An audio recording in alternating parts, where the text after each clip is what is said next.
Welcome to special live. నేను రమా మండవ. ఈరోజు లైవ్లో భాగంగా మనం తీసుకోబోతున్న టాపిక్ ఏంటంటే బాలినేని శ్రీనివాస్ రెడ్డి. సో ఈరోజు ఆయన వైఎస్ఆర్సీపీని వీడి జనసేన జెండా కప్పుకోబోతున్నారా అనేది గత కొన్ని రోజులుగా ఆయనకి సంబంధించి తెర మీదకి వస్తున్న ప్రచారం. అయితే దీన్ని ఎండార్స్ చేసే విధంగా బాలినేని శ్రీనివాస్ రెడ్డి ఈరోజు పావులు కదుపుతున్నారు అనేది తాజాగా తెర మీదకి వస్తున్న ప్రచారం. అయితే ఇందులో నిజమెంత? బాలినేని శ్రీనివాస్ రెడ్డి లాంటి వాళ్ళు జనసేనలోకి ఎందుకు వెళ్లే ప్రయత్నం చేస్తున్నారు? జగన్మోహన్ రెడ్డి రూపంలో ఆయనకు వస్తున్న సఫికేషన్ తీసుకోలేకపోతున్నారా, లేకపోతే చెవిరెడ్డి రూపంలో వస్తున్న ఒక ఆధిపత్య పోరును ఆయన భరించలేకపోతున్నారా, లేకుంటే సుబ్బారెడ్డి లాంటి వాళ్ళు ఆయన డామినేట్ చేసే ప్రయత్నం చేస్తున్నారా? సో ఇవన్నీ పక్కన పెడితే ఓటమి, దామచర్ల జనార్దన్ చేతిలో ఓటమి ఆయన్ని హ్యూమిలేట్ చేసే ప్రయత్నం చేస్తుందా? ఈ ప్రశ్నలన్నిటికీ సమాధానం తెలుసుకోవాలంటే, అసలు ఆయన ఎందుకు జనసేన అధినేతతో టచ్లోకి వచ్చారో తెలుసుకోవాలంటే, మొత్తం ఈ ఓవరాల్ ఎపిసోడ్లో లైజనింగ్ చేస్తుంది ఎవరో తెలుసుకోవాలంటే, మనం గతంలో కూడా జరిగిన పరిణామాలను కొద్దిగా హైలైట్ చేసుకోవాలి. ఇక చూసినట్లయితే బాలినేని శ్రీనివాస్ రెడ్డి ప్రకాశం జిల్లా రాజకీయాలని ఆయన చాలా రోజుల పాటు శాసించారు. ఒక సామాన్య కుటుంబం నుంచి వచ్చారు. అండ్ దెన్ 99 నుంచి, అంతకు ముందు కూడా కాంగ్రెస్తోని లాయల్గానే ఉంటూ వచ్చారు ఆయన, వైఎస్ ఫాలోయర్గా. అండ్ దెన్ ఫస్ట్ టైం 99లో ఆయనకి కాంగ్రెస్ నుంచి టికెట్ దక్కింది. అండ్ దెన్ 99లో ఎమ్మెల్యేగా గెలిచారు. అండ్ దెన్ 2004లో ఎమ్మెల్యేగా గెలిచారు. అండ్ దెన్ 2009లో కూడా ఎమ్మెల్యేగా గెలిచారు. 2009లో ఎమ్మెల్యేగా గెలిచిన తర్వాత ఏదైతే వైఎస్ రాజశేఖర రెడ్డి క్యాబినెట్లో ఆయనకు మైన్స్ మినిస్టర్గా కూడా పదవి దక్కింది. అలా కీలక మంత్రిత్వ శాఖకు మంత్రిగా కూడా ఆయన పనిచేయడం జరిగింది. ఇక మనం చెప్పుకోవాలంటే అటు రాజకీయ పరంగా వైఎస్ ఉన్నన్ని రోజులు కాంగ్రెస్ వైపు నుంచి ప్రకాశం జిల్లాలో బాలినేని హవా నడుస్తూ వచ్చింది. జిల్లా రాజకీయాల్లో చక్రం తిప్పారని అనుకోవచ్చు మనం చాలాసార్లు. సో అటు దామచర్ల ఫ్యామిలీ లాంటి వాళ్ళకి అపోనెంట్గా. దెన్ పర్టికులర్గా మనం చూసినట్లయితే వైఎస్ మరణం తర్వాత బాలినేని శ్రీనివాసరెడ్డి ఆ రోజున జగన్మోహన్ రెడ్డి వైఎస్ఆర్సీపీని పెడతాం జరిగింది, తన తండ్రి పేర్లు కలిసి వచ్చేలా. కాంగ్రెస్తోనే డిఫర్ అయి ఉన్నారు. దెన్ ఆయన వైఎస్ఆర్సీపీని ఫ్లడ్ చేసిన తర్వాత దెన్ బాలినేని శ్రీనివాసరెడ్డి లాంటి వాళ్ళు జగన్మోహన్ రెడ్డి వెంట నడిచే ప్రయత్నమే చేశారు. ఇక్కడ ఒక ట్విస్ట్ ఏంటంటే బాలినేని శ్రీనివాసరెడ్డికి కేవలం రాజకీయ సంబంధాలే కాదు, వైఎస్ ఫ్యామిలీతోని బంధుత్వం కూడా ఉంది. సో ఆ బంధుత్వమే బాలినేని శ్రీనివాసరెడ్డిని వైఎస్ మరణానంతరం జగన్ వైపు నడిపించింది. దాన్ని 2012లో అంటే జగన్మోహన్ రెడ్డి అక్రమాస్తుల కేసుల్లో జైల్లో ఉన్న సమయంలో ఉప ఎన్నికలు రావడం జరిగింది. మెజారిటీ ఎమ్మెల్యేలు ఇప్పుడు పెద్ద కారణాలు లేకుండానే వైఎస్ ఫాలోవర్స్ అని చెప్పబడే వాళ్ళు కాంగ్రెస్ నుంచి, అండ్ దెన్ కొంతమంది టీడీపీ నుంచి జగన్మోహన్ రెడ్డి వెంట నడిచే ప్రయత్నం చేశారు. ఈ క్రమంలోనే వాళ్ళ మీద అనర్హత వేటు పడింది ఆయా పార్టీల నుంచి. దెన్ 2012లో ఉప ఎన్నికలు వచ్చాయి. ఆ ఉప ఎన్నికల్లో కూడా బాలినేని శ్రీనివాసరెడ్డి ఒంగోలు ఎమ్మెల్యేగా నుంచున్నారు. వైఎస్ఆర్సీపీ తరపు నుంచి ఫస్ట్ టైం ఆయన ఎమ్మెల్యేగా పోటీ చేశారు. ఆ ఎన్నికల్లో ఎమ్మెల్యేగా పోటీ చేస్తుంటే దామచర్ల జనార్దన్ కూడా టీడీపీ అభ్యర్థిగా నుంచో ఉన్నారు ఆ రోజున. బట్ ఆయన బాలినేని చేతిలోని ఓడిపోవడం జరిగింది. తన భర్త చనిపోయారు, తన కొనుక్కుని అక్రమంగా జైల్లో పెట్టారంటూ విజయమ్మ బైబిల్ పట్టుకొని చేసిన ప్రచారం కానీ, తాను జగనన్న వదిలిన బాణాన్ని అంటూ కూడా షర్మిల చేసిన ఉప ఎన్నికల ప్రచారం కానీ ఆ రోజు వైఎస్ఆర్సీపీకి ఆ ఉప ఎన్నికల్లో ఒక హ్యూజ్ మెజారిటీ అయితే తెచ్చిపెట్టాయని అనుకోవచ్చు. దెన్ ఆ ఉప ఎన్నికల ద్వారానే వైఎస్ఆర్సీపీకి ఒక ఇమేజ్ అయితే ఏర్పడింది రాష్ట్రంలో. దెన్ ఆ తర్వాత పరిణామాలు మనం చూసుకున్నట్లయితే జగన్మోహన్ రెడ్డి జైలు నుంచి బయటకు వచ్చిన తర్వాత జనరల్ ఎలక్షన్స్ని ఫేస్ చేశారు ఆయన. రాష్ట్ర విభజన జరిగిన 2014 లాంటి పరిస్థితుల్లో ఆ జనరల్ ఎలక్షన్స్లో కూడా బాలినేని శ్రీనివాసరెడ్డి 2014లో ఒంగోలు ఎమ్మెల్యేగా పోటీ చేయడం జరిగింది. బట్ ఆ రోజున రాష్ట్ర వ్యాప్తంగా టీడీపీ అధికారంలోకి వచ్చింది, టీడీపీ హవా ఉంది. ఆ రోజున బాలినేని శ్రీనివాసరెడ్డి ఓడిపోవడం జరిగింది దామచర్ల చేతిలోని. దెన్ ఇక ఆ రోజు వైఎస్ఆర్సీపీ అధికారంలో కూడా లేదు కాబట్టి అనేక తలనొప్పులు బాలినేనికి సుబ్బారెడ్డి రూపంలో ఎదురయ్యాయి. అప్పటికే సుబ్బారెడ్డి, ఎందుకంటే బాలినేని లాంటి వాళ్ళు రాకముందే సుబ్బారెడ్డి లాంటి వాళ్ళు వైఎస్ఆర్సీపీలోకి ఎంట్రీ ఇవ్వడం జరిగింది. పర్టికులర్గా వైఎస్ హయాంలో సుబ్బారెడ్డి లాంటి వాళ్ళ హవా పెద్దగా ఉండేది కాదు, బాలినేని లాంటి వాళ్ళే ఉండేవాళ్ళు. బట్ ఎప్పుడైతే జగన్మోహన్ రెడ్డి పార్టీ పెట్టున్నారో దెన్ సుబ్బారెడ్డి లాంటి వాళ్ళు ఆ పార్టీ కీలక నిర్ణయాల్లో భాగస్వామ్యం అవుతూ వచ్చారు. అంతేకాదు జగన్మోహన్ రెడ్డి జైల్లో ఉన్న సమయంలో విజయమ్మ లాంటి వాళ్ళని గౌరవ విద్రోషాలుగా ముందుంచి ఆమెతోని పార్టీని నడిపించడం కానీ, అదేవిధంగా షర్మిల లాంటి వాళ్ళ పాదయాత్ర దగ్గర నుంచి అనేక కార్యక్రమాల్లో సుబ్బారెడ్డి లాంటి వాళ్ళు ఇన్వాల్వ్ అయిన తీరు కానీ ఆయన్ని పార్టీకి కూడా దగ్గర చేసింది. సో జిల్లాలో ఎప్పుడైతే సుబ్బారెడ్డి జిల్లా నుంచి రిప్రజెంట్ చేస్తూ పార్టీలో ఎదుగుతూ వచ్చారో బాలినేని హవా క్రమంగా తగ్గుతూ వచ్చిందని అనుకోవాలి. దట్టు 14 ఎన్నికల్లో సుబ్బారెడ్డి ఎంపీగా ఎలక్ట్ అయ్యి ఆయన పార్లమెంటరీ పార్టీ నేతగా కూడా ఎన్నికయ్యారు వైఎస్ఆర్సీపీ వైపు నుంచి. బట్ వేరేస్ బాలినేని చూసినట్లయితే ఆయన ఎమ్మెల్యేగా ఓడిపోవడం జరిగింది. దెన్ ఆ మొత్తం 5 ఏళ్ల పాటు సుబ్బారెడ్డి హవానే నడుస్తూ వచ్చింది జిల్లాలో. అనేక సార్లు సుబ్బారెడ్డితో వచ్చిన ఈగో ఫీలింగ్స్ కావచ్చు, ఆధిపత్య పోరు కావచ్చు, ఎన్నోసార్లు బాలినేని బయటపడి మాట్లాడిన సందర్భాలు కూడా ఉన్నాయి. ఇక 2019 ఎన్నికల నాటికి వచ్చేటప్పటికి అది వేరే టోన్ తీసుకుంది. కరెక్ట్గా 19 ఎన్నికలకు ముందు సుబ్బారెడ్డి ఆధిపత్య పోరుకు చెక్ పెట్టేందుకు బాలినేని వేసిన ఒక ఎత్తు కావచ్చు, అండ్ దెన్ జగన్ వైపు నుంచి ఒక ఇనిషియేషన్ కావచ్చు. అప్పటికే టీడీపీలో ఉన్న మాగుంట లాంటి వాళ్ళు వైఎస్ఆర్సీపీలోకి రావడం జరిగింది. ఆ రోజు కూడా మనం చూసినట్లయితే సుబ్బారెడ్డి లాంటి వాళ్ళు డైరెక్ట్ కామెంట్స్ చేస్తున్నారు, ఆ పార్టీలో వైఎస్ఆర్సీపీలో మగాళ్ళు లేక మాగుంట లాంటి వాళ్ళు పార్టీలోకి వస్తున్నారా అని చెప్పేసి. బట్ జగన్మోహన్ రెడ్డి ఆయన కన్విన్స్ చేయడంలో సక్సెస్ అయి ఉన్నారు. ఆయన్ని నామినేటెడ్ పోస్ట్ హామీతోని పక్కన పెట్టి ఆ రోజు మాగుంటకే టికెట్ ఇచ్చారు. వన్స్ మాగుంట ఎంటర్ అయిన తర్వాత 19 ఎన్నికల్లో మాగుంట ఎంపీగా గెలిచారు అక్కడ నుంచి వైఎస్ఆర్సీపీ తరఫున. అండ్ దెన్ బాలినేని శ్రీనివాస్ రెడ్డి కూడా గెలవడం జరిగింది దామచర్ల చేతిలో. 2019 ఎన్నికల్లో జగన్మోహన్ రెడ్డి ఒక థంబింగ్ మెజారిటీతోని ఆ రోజు సీఎం కావడం జరిగింది 151 సీట్లతోని. ఇక బాలినేని శ్రీనివాస్ రెడ్డికి జగన్మోహన్ రెడ్డి ఫస్ట్ క్యాబినెట్లోనే ఆ రోజు మంత్రి పదవి దక్కింది. అటవీ శాఖ మంత్రిగా కూడా కీలక పదవిలో కూడా ఆయన కొనసాగుతూ వచ్చారు. ఇక మంత్రిగా 2.5 ఏళ్ల పాటు ఆయన కీలక పదవిలో కొనసాగుతూ వచ్చి తన హవా కూడా చూపిస్తూనే వచ్చినప్పటికీ కూడా బట్ అదే స్థాయిలో మిగతా లీడర్స్ నుంచి ఆయన మీద ఆధిపత్య పొర కూడా కొనసాగుతూ వచ్చింది. సుబ్బారెడ్డి లాంటి వాళ్ళని జగన్మోహన్ రెడ్డి టీటీడీ బోర్డుకు పంపించినప్పటికీ బట్ జిల్లాలో తన పట్టు నిలబెట్టుకునేందుకు సుబ్బారెడ్డి మాత్రం చాలాసార్లు ప్రయత్నిస్తూనే వచ్చారు. ఈ క్రమంలోనే బాలినేని వర్సెస్ సుబ్బారెడ్డి అన్న పరిణామాలు చాలాసార్లు తెర మీదకి వచ్చాయి.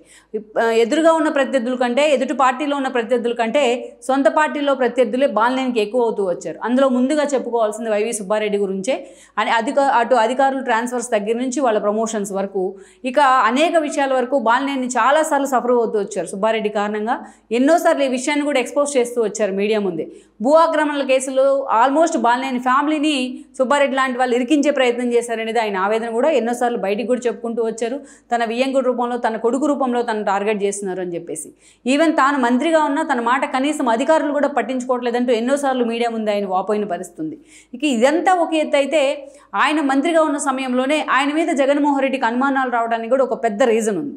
ఆ రోజున జనసేన అధినేత పవన్ కళ్యాణ్ చేనేత దినోత్సవం సందర్భంగా ఆ రోజున ఒక సవాల్ విసిరాడు చంద్రబాబు నాయుడికి అండ్ దెన్ బాలినేనికి. తాను చేనేత వస్త్రాలు ధరించి ఆ ఛాలెంజ్ని స్వీకరించాలంటూ బాలినేనికి చంద్రబాబు నాయుడికి సవాల్ విసిరారు.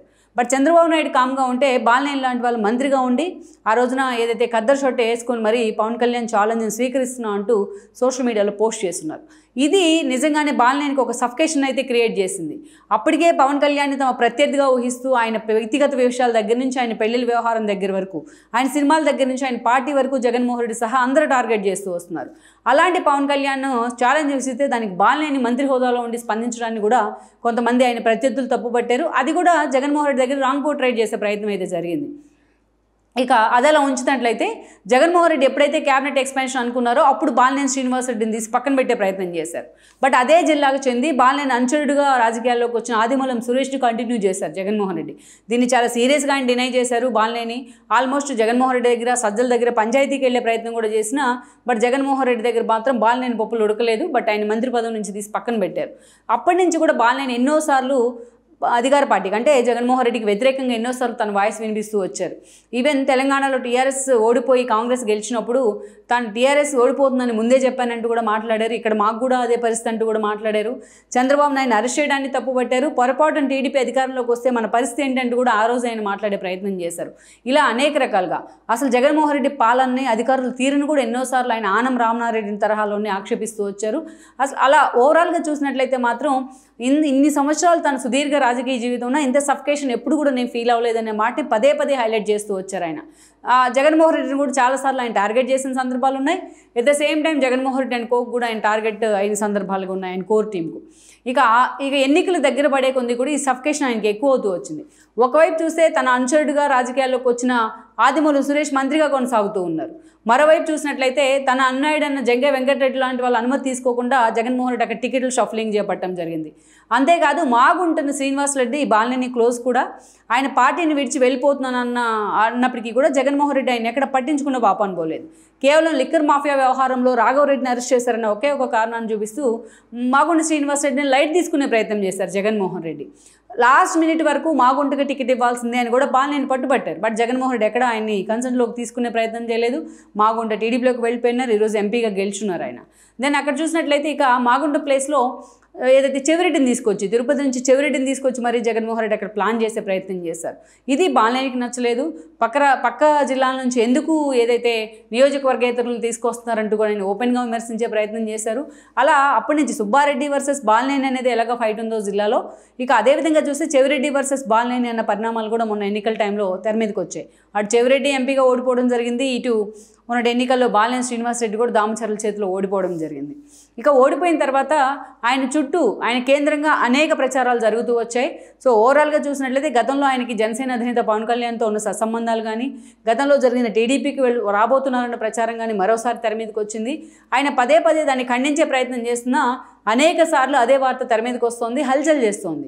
సో బాలినేని ఎక్కడా కూడా తను వేరే పార్టీలోకి వెళ్తున్నాననే అంశాన్ని ఇటీవల కాలంలో ఖండించే ప్రయత్నం చేయలేదు. అందుకే బాలినేని స్వయంగా దాన్ని ఎండార్స్ చేసినట్లు కూడా అవుతోంది. గతంలో ముందుకొచ్చి నేను జగన్తోనే ఉంటానని చెప్పారు, టికెట్ తెచ్చుకున్నారు, మళ్ళీ ఓడిపోయినారు. బట్ ఇటీవల కాలంలో చూస్తే బాలినేని కేంద్రంగా జిల్లాలో చాలా సీరియస్గా ప్రచారం జరుగుతోంది. ఇలాగ వైఎస్ఆర్సీపీలో ఉన్నట్లే ఈరోజు జగన్మోహన్ రెడ్డి ఆయన కేసులు ఒకవైపు ఆయన వెంటాడుతూ ఉన్నాయి, అటు హైకోర్టు ఇటు సుప్రీంకోర్టు వైపు నుంచి. ఇక పార్టీలో చూస్తే తనతో పాటు ఉన్న మిగతా 10 మందిని ఎలా కాపాడుకోవాలనేది జగన్మోహన్ రెడ్డికి ఒక పెద్ద టాస్క్. ఇక ఓడిపోయిన వాళ్ళు ఎంతవరకు తనతో ఉంటారు, లేకుంటే తన చెల్లి షర్మిల వాళ్ళని కాంగ్రెస్ వైపు లాక్కొని వెళ్తుందో అనేది మరొక టెన్షన్. ఇక అదిగాక మరోవైపు చూసినట్టయితే లిక్కర్ మాఫియా వ్యవహారం మొదలుకొని, లిక్కర్ ఇన్సిడెంట్స్ మొదలుకొని, మద్యం అమ్మకాలు, అనేక విషయాల్లో జగన్మోహన్ రెడ్డి చేసిన అడ్డగోలు పాలనలో ఈసారి ఒక్కొక్కటిగా ఆయన తప్పులన్నీ కూడా బయటపడుతూ ఉన్నాయి. ఏ కేసులో తనని ఏదైతే కూటమి సర్కార్ ఇరికిస్తుందో అర్థం కాని సిచ్యువేషన్ జగన్మోహన్ రెడ్డికి ఉంది. నిన్నటి వరకు తనని ప్యాంపర్ చేస్తూ వచ్చిన బీజేపీ ఈరోజు కూటమిలో కలిసి ప్రభుత్వంలో భాగస్వామ్యమైంది.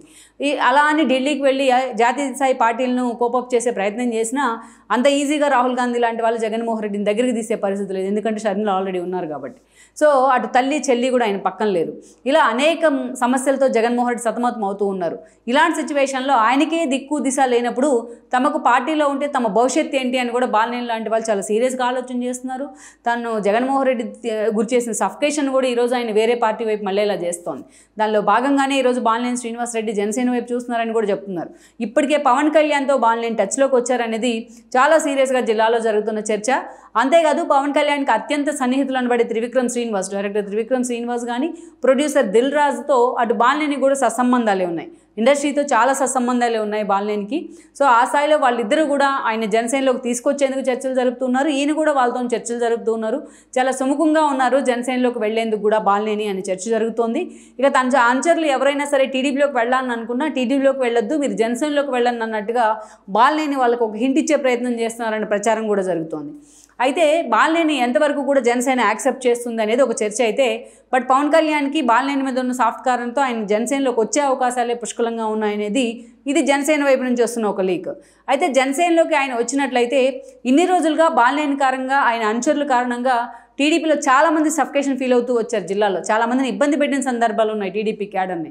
మరి జనసేనలోకి ఆయన్ని తీసుకున్నట్లయితే రేపేదన్నా ఇష్యూ వచ్చినా కూడా బాలినేని అనుచరులు తమను డామినేట్ చేసే అవకాశం ఉందనేది టీడీపీలో స్థానికంగా జరుగుతున్న చర్చ.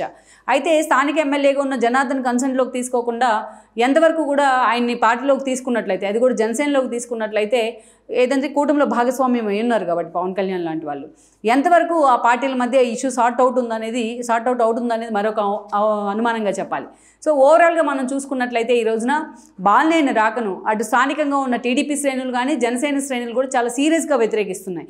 ఎందుకంటే బాలినేనికి సంబంధించిన అనుచరులు కానీ జగన్మోహన్ రెడ్డి పాలన పేరుతో తమ మీద చేసిన దాష్టికాలు కానీ వాళ్ళు ఇంకా గుర్తుండే ఉన్నాయి. నిన్నటికి నిన్న ఎమ్మెల్యే జనార్దన్ పట్టుకొని చెప్పు తీసుకొని కొడతానంటూ కూడా ఆయన మాట్లాడిన సందర్భం ఉంది బాలినేని. సో అలాంటి పరిస్థితుల్లో బాలినేని లాంటి వాళ్ళు జనసేనలోకి వెళ్ళినట్లయితే అది టీడీపీ క్యాడర్కి కూడా ఒక థ్రెట్ అయ్యే అవకాశం ఉంది జిల్లాలో అన్న చర్చ అయితే మరోవైపు నడుస్తోంది. అయితే ఇప్పటికే త్రివిక్రమ్ లాంటి వాళ్ళు, దిల్ రాజు లాంటి వాళ్ళు ఒక చర్చలు జరుపుతున్నారు. వాళ్ళ త్రూ జనసేనలోకి వెళ్లేందుకు పవన్ కళ్యాణ్తో టచ్లోకి వచ్చేందుకు కూడా బాలినేని ప్రయత్నం చేస్తున్నారు అనేది ఒక మాట అయితే, బట్ ఆల్రెడీ పవన్ కళ్యాణ్ ఈ విషయంలో క్లారిటీ ఇచ్చారనేది అయితే మరో చర్చ పార్టీలోకి తీసుకోవాలని. మరి ఓవరాల్గా ఈ ఇష్యూకి సంబంధించి జిల్లా నుంచి ఉన్న టీడీపీ నేతలు కానీ మంత్రులు కానీ ఎమ్మెల్యేలు ఎలా స్పందించబోతూ ఉన్నారు, ఓవరాల్గా జనసేనలోకి బాలినేని లాంటి వాళ్ళు వచ్చినట్లయితే టీడీపీ ఈ ఇష్యూని అసలు ఏ వైపు టర్న్ తీసుకోబోతుంది, ఎటువైపు తిప్పబోతుంది అనేది కూడా ఒక సీరియస్ చర్చ ఈ రోజున. ఓవరాల్గా మనం చూసినట్లయితే మరి ఇప్పటికే పవన్ కళ్యాణ్ టచ్లోకి వచ్చారంటూ కూడా ప్రచారం జరుగుతున్న బాలినేని నిజంగా జనసేనలోకి ఎంట్రీ ఇచ్చే ప్రయత్నం చేస్తారా, జనసేన నుంచి ఆ స్థాయిలో రెడ్ కార్పెట్ పరుస్తుందా, మరి పవన్ కళ్యాణ్ ఆ స్థాయిలో ఆయన ఆహ్వానిస్తే మరి చంద్రబాబు నాయుడు ఎలాంటి స్టాండ్ తీసుకోబోతున్నాడు ఈ విషయంలో అనేది మనకి క్లారిటీ రావాల్సింది.